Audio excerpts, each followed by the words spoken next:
We all know that Teslas or EVs in general are way more efficient in the summer than they are in the winter. But just how much more is it? Today, I'm going to test that on my 67 kilometer or 42 mile round trip to work, let the car sit, in this case in the sun all day, unplugged, and then drive it home and track the entire process and see just how much I save in the summer compared to the winter. I did a handful of these tests in the winter already. One at minus 20 and one at minus 30. Two of them are in the same condition as today. I was using anywhere from about 28 to 31 total percent usage here in my 2024 Tesla Model 3 long-range all-wheel drive Highland Refresh Edition. So it'll be really interesting to see what I end up using today when it is quite literally 60 degrees warmer today in Celsius. Or if we do it in Fahrenheit, in winter it was around minus 22 Fahrenheit, and today it's going to be about 86 Fahrenheit. So these are complete opposite temperatures with the exact same route and otherwise exact same conditions. So of course in the morning here it's only about 22 degrees Celsius, but as you can see it's going to get nice and warm right around that 30 degrees Celsius period when I'm driving home at around 5-ish. It's going to be really interesting to see how hot the interior cabin gets here too. I do have these removable roof liners here from T-Parts. These are going to be linked in the description. I think these do a huge amount considering it's a glass roof sitting in the sun all day. I think I might even do a test on that one day, probably a short, to see how much difference they make. I really love them, even just for keeping sun out of your eyes in the summer. And then of course I'll take them out in the winter when it's cold. So starting out today with 70% state of charge, and I'm going to do a since charge trip. So this is going to be my trip of the day. Interestingly, we can see my lifetime since I bought the car is 16,000 K with 190 watt hours per kilometer. And that was well over 200 after winter. And now it's slowly creeping down here as summer goes on. And on the sexy knob from Enhance Auto, we can see my battery temp. That's that top right number, plus 27. In the winter, this was always hovering around 0 or even into the freezing. So that is just really interesting to see how much warmer the battery gets, even just sitting overnight in the garage. And the car thinks I'll get to work at about 62%. So already compared to winter, that is way better. I was getting an average of 12, 13, or 14% in the winter. So you can see where this is going here. I'm using so much less charge. One last note, I only plug my car into around 70% in the summer. Since I'm using quite a bit less energy just for my daily trips, I'm not preheating the car like you do when it's minus 25 or minus 30. It just uses a lot less energy in the summer on average. This all being said, it is time to take off. Now, normally at this point in the video, when I'm a few kilometers in, I would be doing a regen test, but of course my battery is plenty warm enough and I get full regen all the time in the spring or summer. So immediately there's a small boost to your overall efficiency. There is whenever you slow down, it's one pedal driving and it's all regen. In the winter, there was days where I barely ever got regen, maybe at the very end of the drive once the battery had warmed up, but pretty much didn't get regen a lot of the time in the winter. So there's a plus to the summer there already. Alright guys, on the highway a few kilometers in, about 9 kilometers in, and we are at 200 watt hours per kilometer, so definitely not amazing. However, that's been a couple highway accelerations and not much else, so this is going to get better. Other thing to mention is I'm at 114 kilometers per hour, as I always am in these videos, which equals 70 miles an hour. It ends up being a really good test that the Americans can follow simply as well, since 70 miles an hour is such a standard number for them. The last thing you might notice is it's on Rainbow Road. This is not full self-drive. If you've been a regular watching my videos, you'll know that I always put my car in full self-drive while on the highway. I don't often use it not on the highway. But now that I've had the car for just over 6 months, I ran out of my trial and I've been using basic autopilot here. And of course I'm a Mario Kart fan. I got to put it on Rainbow Road. It also just helps me notice when I'm actually in autopilot. Since when you don't have Rainbow Road on, it is actually really hard to see if you're in autopilot or not. Like as you can see here as a driver, it's pretty obvious that Rainbow Road is on. So distance-wise, we are over halfway there, and it's actually improved our projection to 63%. So things have gotten better. I've driven 17 kilometers, used 3 kilowatt hours, and even on the highway this entire time, we're at 174 watt hours per kilometer. So obviously, if you've watched my winter videos, you know that at this point in the video, I would be well into the 200s here on a winter day. I think more like into the well mid 200s, since we are still going highway speeds, and I am about to enter the city here. And when I do, things get a lot better when you're going, 60, 70, 80, 90 kilometers an hour in city driving. Efficiency gets way better. So we're about to see this number get quite a bit improved, and even now it's still improving constantly. So yeah, summer obviously much nicer on the EVs. Well, we are pretty much at the very end of the drive here, and it's still showing 63%, 7 kilometers to go. And this is our efficiency so far. So obviously very good, very close to rated actually. Rated for this car is about 137 watt hours per kilometer. So we are within 10%.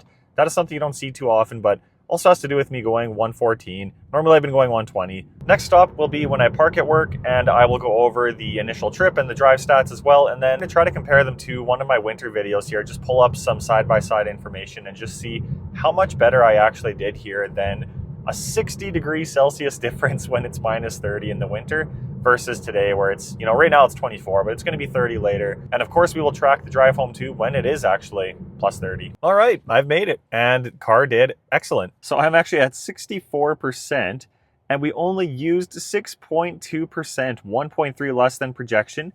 I don't know if that's because things were a little bit slower with traffic or because I was going 114 instead of 120, but this is what we did. So, I mean, it thinks I saved a whole bunch on driving. I only used just under 6% driving, just a tiny bit on climate. That's AC to keep things right at 20C. That's what I always do my testing at in winter and summer. Leave it on automatic there. Elevation, apparently I saved. Everything else I used 0.4.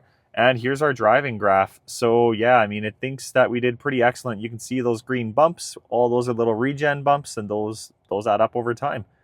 And to make things even more interesting, southwest wind, and I was driving southwest, cost an extra 1.1%, so this could have been an insanely efficient trip. But yeah, I mean, to see numbers like this is pretty wild. Only 6% used, whereas in the winter I was at 12, 13, or 14 for the equivalent drive. This is honestly kind of shocking to see. So now what I'll do is I'm going to leave my car sitting in the sun here all day and keep an eye on the temperature, of course. I'm going to do a very fair comparison here. I'm going to start the AC 5 or 10 minutes before I leave. Just enough time pretty much that I get into a car that's nice and cold. Just like what I did in the winter when I got into a car that was nice and warm. That'll use a couple percent probably, but we will see. Starting at 64, we'll see what I turn the car on with later, and then we'll see what I end up driving home with. So I'll see you guys in about 8 hours. All right, so it's 4:52 p.m. and the car is at 63°C, which is 145 Fahrenheit. Time to turn on the AC and see how long it takes to cool the car off. And now the ambient temperature is at 25 Celsius, which is about 77 Fahrenheit. It's only been around 6 minutes, so yeah, the car's pretty much exactly comfortable. It's obviously been pumping super cold air this entire time, so the car would be very reasonable to enter right now, but technically still not at the ambient temperature of 20 yet. Alright, and here we are 8 minutes in. I've got the notification on the top of my phone screen there, as you can see, and we are at the 20 Celsius mark, which is about 68 Fahrenheit, so the ambient temperature in the car is 20, and the fans should be all winded down. It should be nice and chill in there. And the day is done, so I am back in the car. It is at a nice comfy 20°C, which is pretty much 68 Fahrenheit. Outside, it is about 33 Celsius or 92 Fahrenheit. So for us at least, it's a really hot day here in Saskatoon. And throughout all that, we only used about 1.5%, so we parked just barely at 64, but it was kind of rounding down. Now sitting at 62, it is plenty warm enough.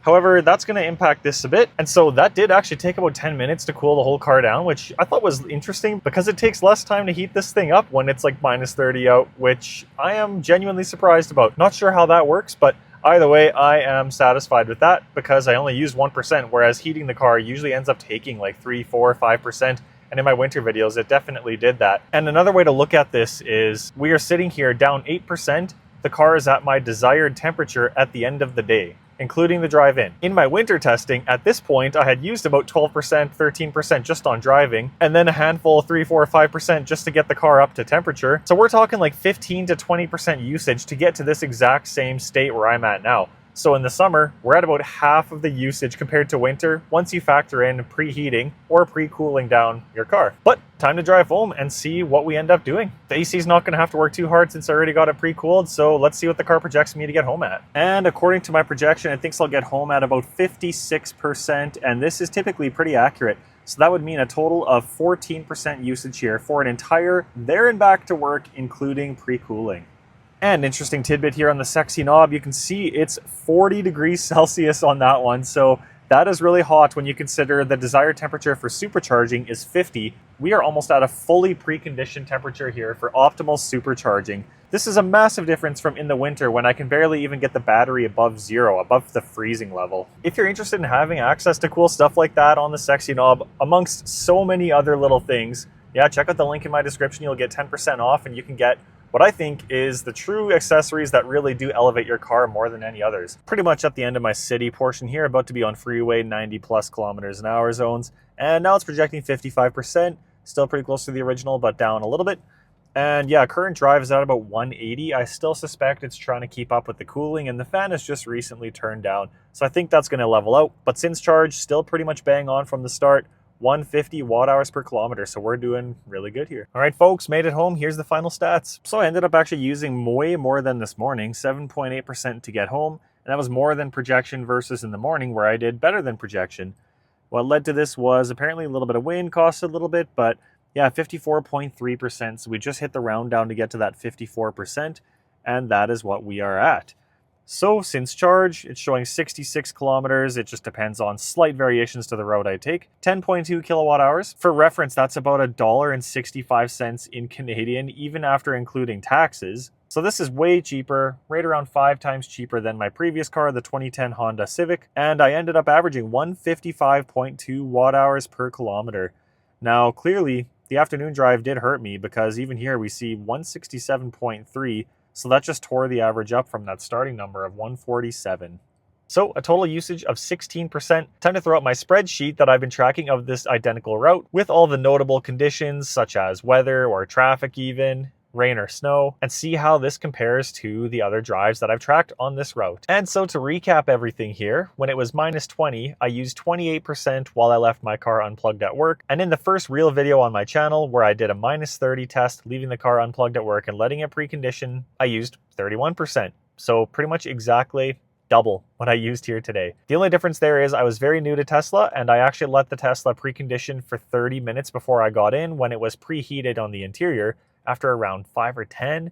So I definitely burnt a few extra percent there when I didn't need to. I was just going by what the owner's manual said, when in reality, I think I can just, get it to a comfortable temperature and go. So that's something I'm definitely going to redo this next winter, is really realistic experience of someone who's actually owned the car for a year and kind of knows what you actually need to worry about and not preconditioning for 30 minutes for no particular reason. But even if I did that, that's only going to be a couple percent. It's still going to be almost double the difference here today. I'm really happy with the result here today. To only have that much energy used to go to work and back compared to what I used to spend, it's slowly but surely saving me quite a lot of money, as you saw in my latest video, where I broke down the costs of owning this car and broke down the costs of previous vehicles and just kind of worked out what's actually saving me money and what's not. If you're considering a Tesla, check out my link and see what the current discounts are. It changes all the time, but you're going to get something. Right now, I think it's 3 months of full self-drive for free, and then I get a small kickback too, so I can buy some cool accessories and pay for supercharging when I need it. So I'd really appreciate that. But even more than that, I would really appreciate a like on the video and a comment on what you thought of it, what you think of the summer versus winter results on the identical same route. I don't really know of any other places in the entire world, frankly, that people can test this kind of stuff and still own an EV, right? Thanks for checking out another Frozen Tesla video here in the summer, and I'll see you guys on the next one.